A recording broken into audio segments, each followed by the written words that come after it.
हाय मेरे फ्रेंड दोस्तों, मैंने आपको कुछ टाइम पहले ये बताया था कि आने वाली जो आप क्लास में जो आपको वीडियो थोड़े मिलते रहेंगे, जैसे 12th class, 9th class, 10th class के। इसलिए आज हम एक नया चैप्टर जो आपका 12th क्लास का डिफरेंशिएशन है वो आपका स्टार्ट कर रहे हैं, जिसके अंदर आपको बेसिक से वो नॉलेज बताई जाएगी कि आपको कैसे जीरो से लेकर के आपको हाई लेवल तक जाना है।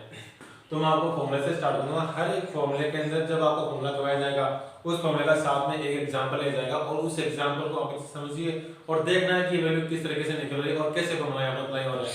तो मैं पहले आपको एक जैसे फॉर्मूले हैं उनके साथ साथ में एक फॉर्मूला करूंगा, उस फॉर्मूले के साथ में आपको एग्जाम बताया जाएगा। तो स्टार्टिंग में जो सबसे इंपॉर्टेंट अपने पास है फॉर्मूला होता है डिफरेंशिएशन के अंदर, जिसको हिंदी में बोलते हैं अवकलन। हिंदी में क्या बोलेंगे उसको? अवकलन। इसमें पहला जो फॉर्मूला रहेगा वो अपने पास रहता है D by D x X की पावर एन। जब अपने पास में कोई भी वेरिएबल जो चर दे रखा होता है उसकी जितने घात होते हैं उसका अवकलन कैसे किया जाता है, उसके लिए ये फॉर्मूला रहता है। और इसको जब अप्लाई करोगे तो उसकी पावर है वो तो उस वेरिएबल के मल्टीप्लाई में ले आइए और उस पावर में से 1 को माइनस कर दीजिए। ऐसा करें जो वैल्यू प्राप्त होगी अपने पास वो फॉर्मूला निकल के आ जाएगा। इसके एग्जांपल के लिए देखिए कि एग्जांपल में लेता हूं आपके पास में d by D x X की power 6, d by D x X की पावर 6। अब इसका क्या करना है? अवकलन। इसके लिए ऊपर वाला फॉर्मूला देखिए कि आप जिस फंक्शन के रेस्पेक्ट में करते हो उसी फंक्शन वही फंक्शन होना चाहिए और उस फंक्शन के पावर में कोई नंबर होना चाहिए। वेरिएबल होता है तो आप इस चीज से नहीं कर पाओगे, इसके लिए एक अलग फॉर्मूला चलता है। तो यहां मैंने x की पावर 6 ली तो क्या कहा कि उस पावर को सबसे पहले उस वेरिएबल के मल्टीप्लाई में लेके चलना है और उस पावर में से एक कम कर देना है। 1 का माइनस करोगे तो 6 x की पावर कितने बन जाएगी? 5। तो इसका मतलब d बाई डी एक्स और x की पावर 6 है, उसके लिए कितने आ गए? 6x की पावर 5। ऐसे कोई एग्जांपल दूसरा और उठा लीजिए। मैंने लिया d बाई डी एक्स, आप कुछ ले लो x y की पावर 2। मैंने क्या कहा? x y की पावर 2। तो यहां पर जिस फंक्शन के रेस्पेक्ट में डिफरेंशिएशन होता है वही फंक्शन अपने पास वेरिएबल रहता है जिसका अवकलन करना होता है डिफरेंशिएशन। बाकी जो भी वेरिएबल रहता है, जो भी वैल्यू रहती है वो क्या रहती है? आपकी कांस्टेंट। तो यहां से अगर मैं इसको सोल्व करूंगा तो d by D x x square y square बन जाएगा। और वो क्यों बनेगा? क्योंकि हमें पता है कि जब a और b का स्क्वायर होता है तो a square into b square बनता है, यानी जो पावर है वो पावर उन दोनों वेरिएबल के साथ में, दोनों नंबर के साथ में रहती है। आप कहीं कंफ्यूज मत, आप कहीं कंफ्यूज ये मत होना कि जब a प्लस b का स्क्वायर करते हैं तो आप उसको a square plus b square कर दोगे, ये कभी नहीं हो सकता। इसका फॉर्मूला आपको पता है, जब अलजेब्रिक फंक्शन पढ़ते हो, बीजगणित जो आपकी संख्याएं होती हैं उसके अंदर a square plus 2ab plus b square formula बनता है। इसका मतलब मैं यहां से इसको a प्लस b का होल स्क्वायर को मैं a square plus b square नहीं लिख सकता, लेकिन जब ये दोनों वेरिएबल मल्टीप्लाई में होते हैं तो a into b का स्क्वायर क्या होता है? a square into b square. ठीक, मैंने यही फॉर्मूला कहां अप्लाई किया है? इस वाले फंक्शन के अंदर। तो यहां से मेरी क्या बन गई? x y का स्क्वायर क्या बन गया? आ गया मेरे पास में x square into y square. अब मैंने ये कहा कि जो वेरिएबल है उस वेरिएबल वाले फंक्शंस का ही डिफरेंशिएशन करना है, बाकी सब क्या हो जाएंगे? अपने पास एक कांस्टेंट राशियां। तो यहां पर y स्क्वायर तो क्या मेरे पास में कांस्टेंट बन गया, बाकी अंदर क्या रह गया? d by D x x square. अब ये d by D x square किसका चला गया? फॉर्मूला फंक्शन देखिए, formula d by D x की पावर n वाले में चला गया, जहां से क्या बन जाएगा? n x की पावर n माइनस 1। तो यहां से y स्क्वायर इनटू 2x की पावर 2 माइनस 1, तो y स्क्वायर इनटू 2x की पावर 1। और किसी भी नंबर की पावर 1 होती है तो वही नंबर आएगा। तो 2x और y स्क्वायर। अब आप ये सोच रहे होंगे कि सर आपने 2 को पहले क्या लिया? क्योंकि हमेशा कोएफिशिएंट होता है, जो भी गुणांक होता है वो हमेशा वेरिएबल के पहले मल्टीप्लाई में आता है और वेरिएबल वो आपका बाद में आता है। इस चीज का आप खास तौर से ध्यान रखिए। तो पहला फॉर्मूला अपने पास में था d बाई डी एक्स की power n equals to n x की power n minus 1। Second formula देखिए d बाई डी एक्स। अगर आप कहो कि सर ऐसा आ जाए मेरे पास में कि ये चेंज हो जाए, मतलब यहां पर वेरिएबल है और यहां पर अपने पास में कोई नंबर है कांस्टेंट राशि, तो ये हो जाए कि कांस्टेंट राशि तो नीचे आ जाए और वेरिएबल ऊपर चला जाए, यानी a की पावर x। ऐसा भी तो हो सकता है, जरूरी थोड़ी ना है कि वेरिएबल के ही पावर में कोई अपना नंबर आए, कांस्टेंट राशि आए। कांस्टेंट राशि के भी पावर में वेरिएबल आ सकती है। इसका मतलब a की पावर x का जब भी अवकलन करोगे a की पावर x, जो यहाँ पर नंबर आएगा वो नंबर एज इट इज जैसा कैसा रह जाएगा, साथ में log अलजेब्रिक फंक्शन वाला e की पावर a में चला जाएगा। तो फॉर्मूला क्या बन जाएगा, d बाई dx a की power x equals to a की power x into log e base a। ये बेस आधार e लेके चलना पड़ेगा। बेस हमारे पास e भी होता है, a और n बेस भी होता है, a बेस भी होता है। वो आपका डिपेंड करता है कि फंक्शन जो दे रखा है और उसकी वैल्यू किस वे में आपको निकालनी होती है। तो यहाँ से जब भी d बाई dx a की पावर x लोगे तो यहाँ मैंने e बेस लिया है, क्योंकि यहाँ पर जो वेरिएबल जो भी वैल्यूज निकलेगी फंक्शन होगा वो e बेस में चलेगा। अब इसके लिए आप कोई भी एग्जांपल उठा सकते हो, जैसे मैंने कोई एग्जांपल लिया आपका कि d बाई dx 2 की पावर x, 2 की पावर क्या आ गया x। तो यहाँ से क्या कहा मैंने कि जब इस फॉर्मूले को अप्लाई करेंगे तो जिस फंक्शन का हमें अवकलन करना होता है डिफरेंशिएशन, वो वाला फंक्शन तो यहाँ का ऐसा आ जाएगा, तो 2 की पावर x, फिर log लगाना और उसकी बेस m आपकी e लेकर चलना और कांस्टेंट राशि जिसके पावर में चल रहा है वो कांस्टेंट राशि आपको यहाँ पर रखनी होगी। तो इसका अवकलन क्या निकल गया, d बाई dx 2 की पावर x का 2 की power x log e base 2। अब देखो कि मैं अगर चाहूं कि एग्जांपल ये वाला लेके भी चलूं कि जैसे मैंने इसमें लिया x की पावर 6 का, x की पावर 6 का जब मैंने अवकलन किया तो मेरे पास 6x की पावर 5 निकल के आ गया। मैं क्यों ना इसकी पावर और उसके नंबर को आपस में चेंज कर देता हूं, जहां x की पावर 6 है वहां मैं 6 की पावर x कर लेता हूं, हो गया चेंज। बस इतना तो फर्क किया है कि वेरिएबल और पावर को आपस में चेंज कर दिया। जैसे ही वेरिएबल और पावर को आपस में चेंज कर देते हो तो इसका जो फॉर्मूला है वो भी चेंज हो जाएगा। तो यहां से क्या बन गया, ये 6 की पावर x यानी a की पावर x के अंदर चला गया और a की पावर x में जैसे ही चला गया तो फॉर्मूला a की power x into log e base a बन जाता है। तो यहां से 6 की power x into log e base 6 बन जाएगा। तो इसका मतलब 6 की पावर x का अवकलन क्या निकल गया, 6 की power x into log e base x। ऐसे बहुत सारे एग्जांपल आप ले सकते हो।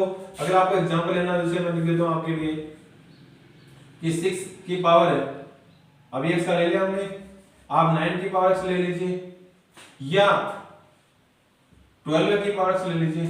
ये क्या है, टोटल वही एग्जांपल है। मतलब ध्यान में क्या रखना है कि आपको जो यहां वैल्यू लेनी है वो वैल्यू एक कांस्टेंट राशि होनी चाहिए, एक वेरिएबल यानी एक आपका चर नहीं होना चाहिए, वो अचर होने राशि होनी चाहिए, कांस्टेंट राशि होनी चाहिए अपने पास में। और जब इस वाले फॉर्मूले के अंदर अप्लाई करना चाहो, जहां से वहां n दे रखा है वहां पर आपको जो नंबर ले रहे हो वो नंबर क्या होना चाहिए, एक वेरिएबल होनी चाहिए और ऊपर जो आने वाली पावर होगी घात जो जिसको आप बोलते हो वो एक कांस्टेंट राशि होनी चाहिए, यानी अचर संख्या होनी चाहिए। आगे बात लो तो 3 नंबर के फॉर्मूले की ओर बढ़ते हैं। ये बेसिक चीजें हैं जो अभी तो फलों पर चले नहीं, अभी बहुत सारी बेसिक चीजें जो आपको करानी बाकी है।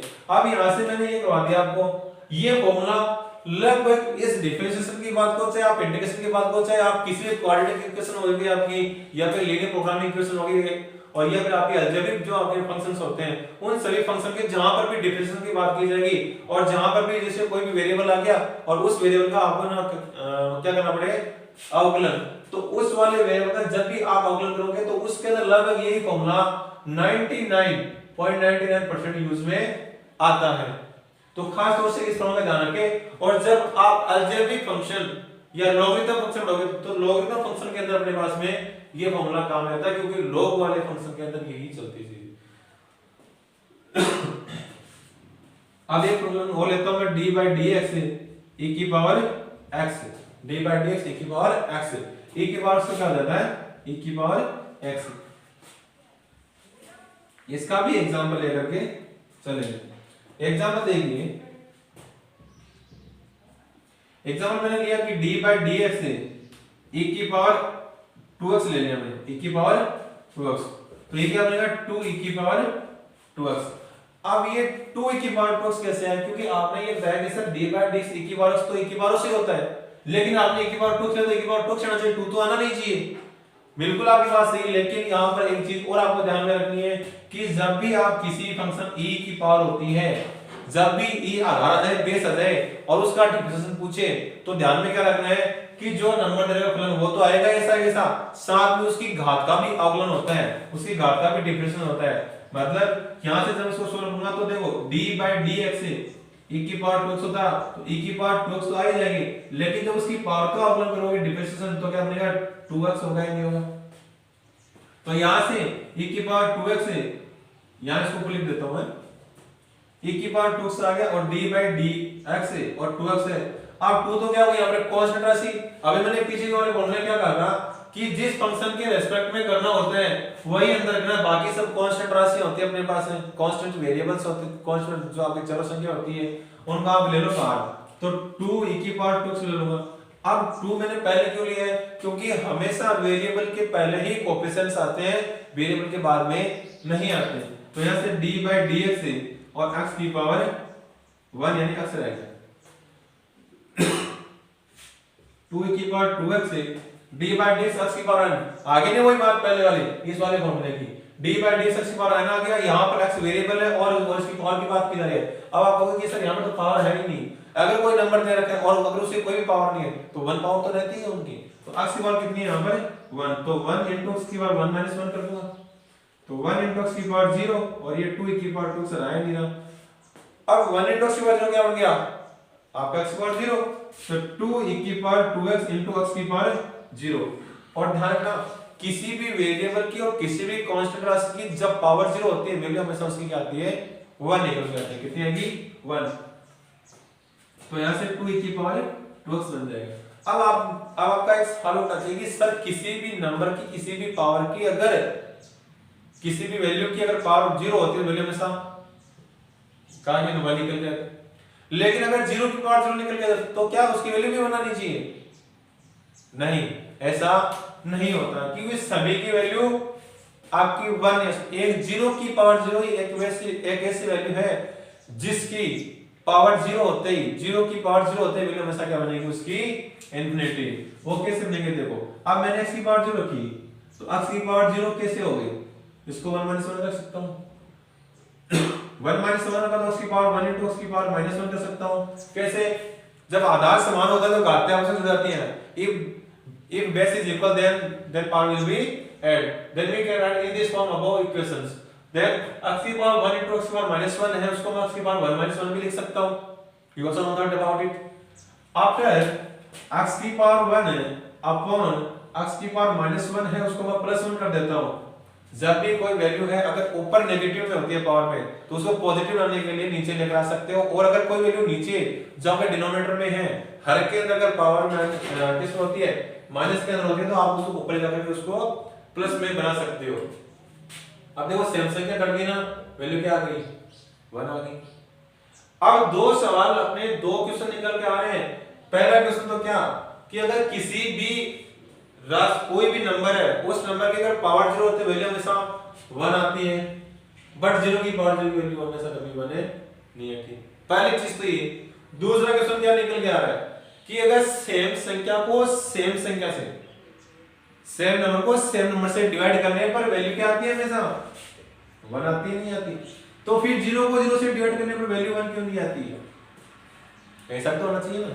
सवाल तो ये निकल के आ रहा है कि जब सेम नंबर को सेम नंबर से डिवाइड करो वैल्यू हमेशा 1 निकल आएगी, लेकिन 0 की पावर लेकिन 0/0 को वैल्यू 1 नहीं आती है, उसकी वैल्यू नहीं आती है। पर आती क्यों है ये रीजन आपको बता। पहले कहते हैं देखो यहां अगर मैं 0 की पावर 1 -1 कर देता हूं तो 0 की पावर 1 into 0 की पावर -1 कर दूंगा। ठीक इसी तरीके से तो 0 की पावर 1/0 की पावर 1 कर दूंगा तो ये 0/0 बना ही नहीं बना। लेकिन इस आप सीधा तो कर नहीं पाओगे, इसके लिए आपको बोर्ड मास करो, ध्यान रखना है। इधर देखो, यहां देखो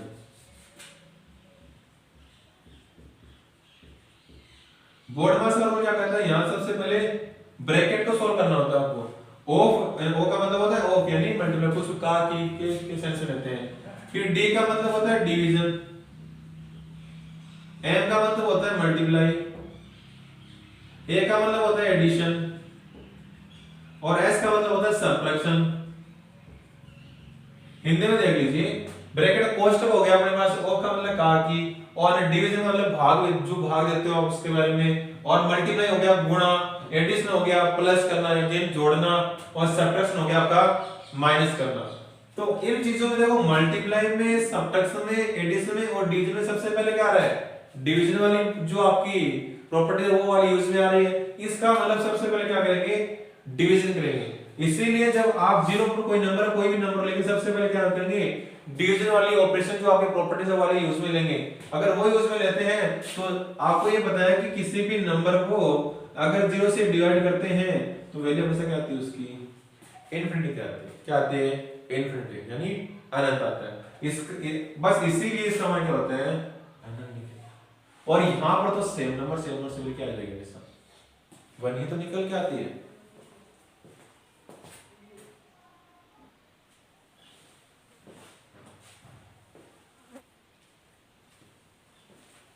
आप अपने 3 फॉर्मूले में पढ़े और उन 3 फॉर्मूलों के अंदर हमने बेसिक चीजें भी सीख ली कि कैसे किसी की पावर 0 होती है या फिर कैसे उसकी वैल्यू इनफिनिटी या फिर उसकी वैल्यू आपकी 1 निकल के आती है। अब हम चलेंगे फंक्शंस की ओर। जो अपने पास है ट्रिगोनोमेट्री के अंदर 6 फंक्शन होते हैं, sin थीटा होते हैं, cos थीटा होता है, tan थीटा होता है, cot थीटा, sec थीटा और cosec थीटा, ये 6 फंक्शन होते हैं। इन 6 फंक्शन का इनवर्स फंक्शन और चलता है जिसमें आप क्या बोलोगे, sin inverse, cos inverse, tan inverse, cot inverse, sec inverse और cosec इनवर्स। तो उस इनवर्स फंक्शन के ऊपर जाने के बजाय सबसे पहले हम उन फंक्शंस के बारे में पढ़ेंगे कि उन फंक्शंस का डिफरेंस कैसे निकल जाता है और उनकी वैल्यू कैसे निकलेगी। इसके लिए आपको प्रत्येक एक बाय जो 1 बाय 1 नंबर्स चलिए, और सबसे पहला फंक्शन है d by dx sin x। जब भी आप sin x का डिफरेंशिएशन करोगे तो उसका डिफरेंस क्या निकल जाएगा, cos x। क्या निकलेगा, cos x। ध्यान रखना जब इस फंक्शन का cos x निकल गया तो आप कभी ये मत सोचना कि सर इसके एंगल का भी नहीं होगा, सबका होता है। जिसके साथ में भी अगर वेरिएबल आ रहा है, जिस फंक्शन के रिस्पेक्ट में कर रहे हो उस वेरिएबल का भी डिफरेंशिएशन होगा आपके पास में। हम ऐसे कुछ एग्जांपल लेके चलेंगे और उन एग्जांपल से समझेंगे कि कैसे इनका डिफरेंशिएशन और कैसे इनकी वैल्यूज और पावर्स हैं जो उनके एंगल्स हैं उनका हमें डिफरेंशिएशन करते हैं। एग्जांपल के अंदर सबसे पहले मैं आपको नॉर्मल एग्जांपल लेके चलता हूं कि d by d जैसे मैंने कहा कि sin bx ले लेता हूं, sin मैंने क्या लिया bx, तो एंगल क्या है मेरे पास में bx है, not only x, we can see in this function the function have angle bx, यानी इसका एंगल क्या है bx है। जब आप इसका डिफरेंशिएशन करोगे तो sin फंक्शन का क्या होता है cos, तो यहां जो एंगल होता है वही तो एंगल यहां पर आता है, इसका मतलब यहां वाला एंगल यहां पर आ जाएगा।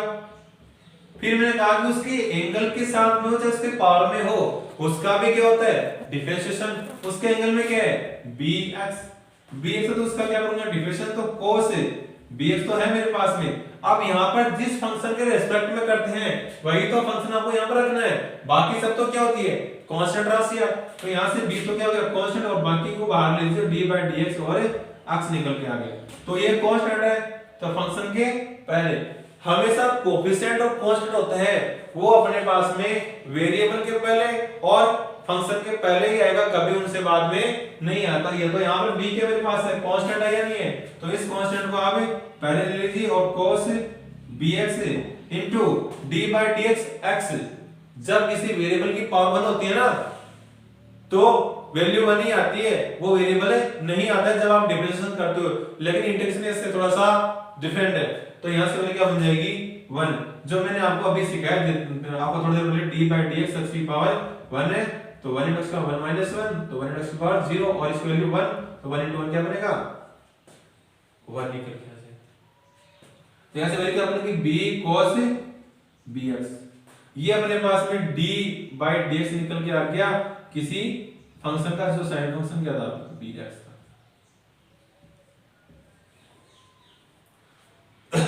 सपोज करो कि फंक्शन और जो फंक्शन दे रखा है उसके एंगल में सिर्फ ओनली bx ही दे रखा है, क्या उसके अंदर प्लस माइनस नहीं हो सकता, क्या उसके अंदर क्वाड्रेटिक इक्वेशन नहीं आ सकती, क्या उसके अंदर लीनियर इक्वेशन नहीं आ सकती, क्या उसके अंदर मोनोमियल इक्वेशन नहीं आ सकती, क्या उसके अंदर बाइसेक्टर इक्वेशन नहीं आ सकती, क्या बहुत सारी ऐसी चीजें हैं। क्या उसके अंदर सर्कल ऑफ जो आपके सर्कमफ्रेंस ऑफ सर्कल का फॉर्मूला नहीं आ सकता क्या, यस वी कैन सी।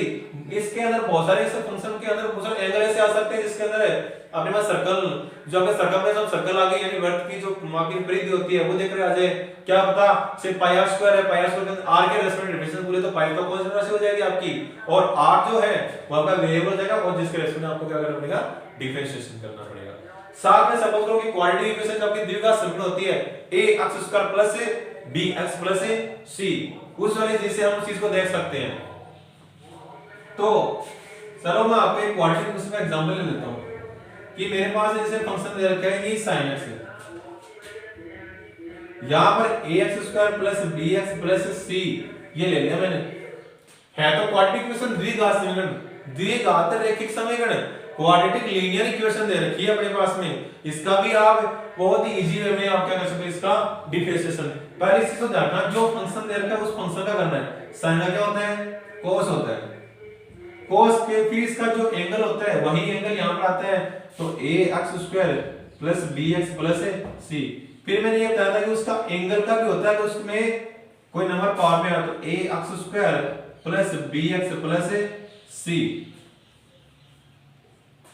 तो यहां से cos ax² plus bx plus c तो आ गया मेरे पास में।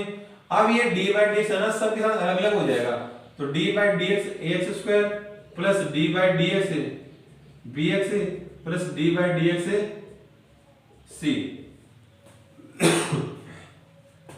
तो यहां से cos ax² plus bx plus c। यहां पर देखो x ही रखना है, बाकी सब क्या है कांस्टेंट। अगर यहां पर y होता, z होता, p होता, q कुछ भी अपने पास वेरिएबल्स होते, उन सभी वेरिएबल्स क्या होते हैं यहां पर कांस्टेंट राशि होती, क्योंकि जिस फंक्शन के रेस्पेक्ट में किसी फंक्शन का डिफरेंशिएशन करना होता है वही आपको यहां रखना होता है, बाकी सब आपको छोड़ देना होता है। तो यहां से a d/dx x² प्लस यहां से b कांस्टेंट हो गया, d/dx और x और यहां प्लस d/dx और c। तो यहां से क्या बनेगा,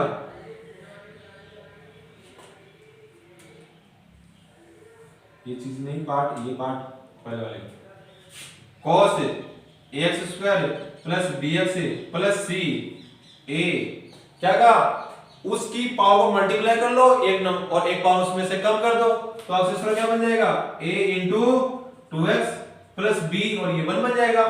किसी भी वैल्यू पावर होगी तो क्या होगा, इसका 1 निकल के आ जाएगा, और कॉन्स में क्या होता है 0। तो यहां से cos ax² plus bx plus c into 2ax plus b बनाया नहीं बना। इस वैल्यू को पहले ले लीजिए, 2ax plus b into cos ax² plus bx plus c। तो आपने क्या देखा कि एक फंक्शन का जब आप साइन का डिफरेंशिएशन कर रहे थे उसके साथ में एंगल में क्या ले ली, पहले तो मैंने ओनली नॉर्मली क्वेश्चन लिया था bx का, अब आगे मैंने क्या ले लिया, क्वाड्रेटिक लीनियर इक्वेशन ले ली उसके एंगल को और उसको लेकर सॉल्व किया, मेरे पास सॉल्यूशन निकल के आ गया। मतलब आप उस रूल्स को कांसेप्ट के अकॉर्डिंग चलो, आप इसको जैसा मैं इसको ऐसे भी कर लूं, ऐसे कर लेता, तो अरे आप कर सकते हो बहुत तरीके से। मैथ्स के अंदर एक क्वेश्चन करने का पैटर्न एक नहीं, बहुत सारे पैटर्न आप किसी तरीके से कर लीजिए, लेकिन एक आप सिस्टम में कांसेप्ट चलोगे तो आपके आंसर इसी तरीके से आएंगे। फिर अगर आपके माइंड में ये जो प्रॉपर्टीज वगैरह सेट हो जाएगी और कांसेप्ट सेट हो जाएगा तो आप डायरेक्ट इसका आंसर बता पाओगे। जैसे मैं आपको यहां से cos cx आ गया तो क्या होगा, c cos आया ना तो माइनस साइन चला जाएगा, तो माइनस c sin cx। अगर हमारा यहां पे अगर ऐसा आता कि sin 4x sin 4x तो x का वेरिएबल हो गया 4 क्या कांस्टेंट राशि होगी, तो sin 4x क्या होता है मेरे पास में यहां से 4 cos 4x। तो ऐसे अपने पास में जब आप उसी मेथड से या उसी प्रॉपर्टी से लोगे तो आपके पास वो सब चीजें वगैरह निकल के आने लग जाएगी। आज के लिए बस इतना ही, बाकी आने वाली क्लास के जो आपकी क्लासेस होगी उसके अंदर आपके जो 5 फंक्शन रह गए, cos का रह गया, अभी tan का रह गया, cot sec cosec, ये जो 6 फंक्शन जो आपके 5 फंक्शंस है, इन फंक्शंस का और हो गया। फिर इसके बाद में चलेंगे इसके इनवर्स जो फंक्शन होते हैं, sin inverse, cos inverse, tan inverse और cot इनवर्स, sec इनवर्स और cosec इनवर्स, उनके बारे में पढ़ेंगे। आज के लिए बस इतना ही। आपकी 12th क्लास की जो बुक है मैथ्स की वो आपके यहाँ से स्टार्ट हो गया, आपको उस बुक्स के सभी जो वीडियो वगैरह मिलते रहेंगे। अभी जो कोरोना काल चल रहा है उसके अंदर स्कूल आपकी लग नहीं रही है, बाकी जगह आपको बारी बारी फीस ली जा रही है, तो उसकी वजह आप यहाँ पर फ्री में क्लास ले सकते हो। आपको वीडियो मिलेंगे। आपको बस करना क्या है, आपको वीडियो चाहिए डेली की डेली, तो इसके लिए आप मेरे चैनल को सब्सक्राइब कीजिए। फिर उसके अंदर जब भी आप सब्सक्राइब होगे तो उसके ऊपर एक आपका घंटे का बटन आएगा, उस पर दबाओगे तो उसके 3 ऑप्शन निकलेंगे, या तो आपको मोस्ट इम्पोर्टेंट चाहिए, या फिर आपको चाहिए नहीं है, या फिर आपको ऑल जितने वीडियो आते हैं वो सब वीडियो चाहिए, तो आपको ऑल नोटिफिकेशन है उस पर आपको क्लिक करके देना है, तो घंटे के साइड में 2 ऐसे एरो के साइन निकल के आ जाएंगे। इसका मतलब जब भी मैं कोई वीडियो अपलोड करूंगा तो वो वीडियो आपको मिलता रहेगा। जब भी आप वो वीडियो देखो, उस वीडियो को देखते हो आप सिर्फ उसको लाइक करना है और उसके अंदर कमेंट करना है कि आपको कैसा लगा। साथ में आपको कमेंट में ये और भी लिखना है कि आपको अगर कोई चीज में डाउट है तो उस डाउट को भी आप वहां से आप मैंने कमेंट लिख सकते हो। साथ में आपको मैं अपने कांटेक्ट नंबर देता हूं, बस ध्यान रखना उसके ऊपर आपको कॉल नहीं करना है, सिर्फ ओनली व्हाट्सएप मैसेज ही करना है। प्लीज कॉल मत कीजिएगा क्योंकि मैं उठा नहीं पाता, मैं बिजी रहता हूं। इस क्लासेस में आपको नंबर दे दीजिए मेरे, ये नंबर से ओनली व्हाट्सएप है, व्हाट्सएप पर आप सिर्फ मैसेज कर देना 8290709919। ये मेरे व्हाट्सएप नंबर है, इस पर आप मैसेज छोड़ सकते हो, बस कॉल मत करना। तो आपके 12th क्लास की जो बुक है उसका डिफिनेशन चैप्टर है 7 नंबर का, वो आपका स्टार्ट हो चुका है। ये थोड़ा लंबा चैप्टर रहता है, हम कोशिश करेंगे कि एक वीडियो में हम बहुत सारे वीडियो डालते रहेंगे। आगे ट्यूशन है, आप ट्यूशन को करते रहिए। ट्यूशन में चलिए आपके पास बुक है तो 7 चैप्टर जैसे मैंने अभी ये बेस सिस्टम करवाया, आपकी बेस चल रहा है आपका। तो कल मैं आज शाम तक या कल के वीडियो में आपको एक और जो वीडियो का प्रोवाइड करवा दूंगा, उस वीडियो के जितने फंक्शन है उसका आपको डिफिनेशन मिल जाएगा, उसका आपको सॉल्यूशन मिल जाएगा। फिर आपको 7.1 कीजिए, नहीं आते हैं आप कमेंट के अंदर लिख दीजिए। अगर वहां पर नहीं लिख सकते हैं तो व्हाट्सएप नंबर मैंने आपको दे रखा है, उस पर आप फोटो खींच के भेज दीजिए और अपना नाम बताना कि मेरा नाम ये है और कहां से बिलोंग करते हो, ताकि मैं आपके नंबर शेयर कर सकूं, ताकि मुझे ये पता लगे कि हाँ इस बच्चे का यहाँ से क्वेश्चन है। तो कुछ इंपॉर्टेंट चीजें होगी वो आपको वहां पर भी मिलती रहेगी, अलग से नोट्स में मिलते रहेंगे आपको, फिर आपका एक ग्रुप बना दिया जाएगा। तो आज के लिए बस इतना ही, धन्यवाद।